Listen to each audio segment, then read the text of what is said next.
నేను మీ మస్తాని. ఈరోజు మా మమ్మీని కూల్గా ఉంది కాబట్టి ఏదైనా చేసి ఇమ్మన్నాను. మా మమ్మీ బబ్బెర్లతో ఇంకా తోటకూరతో వేడిగా వడలు వేసింది. ఇప్పుడు నేను మీకు చూపెట్టబోతున్నాను. చూడండి పిండి, చూడండి ఇవి గారెలు, పిండి వడ చూడండి. చూడండి ఫ్రెండ్స్, రెడీ అయిపోయాయి. ఇప్పుడు నేను మీకు టేస్ట్ ఎలా ఉందో చెప్తా.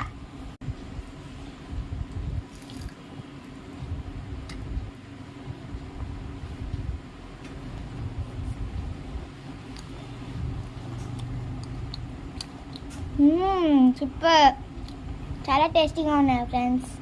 మీరు కూడా ఒకసారి ట్రై చేయొచ్చు. సూపర్ ఉన్నాయి ఫ్రెండ్స్. మా మమ్మీ మేము ఆకుకూరలు ఇంకా బబ్బెర్లు తినాం కాబట్టి ఇలా హెల్తీగా వడలేసింది. సూపర్ ఉన్నాయి ఫ్రెండ్స్, మీరు కూడా ట్రై చేయండి. Bye bye friends.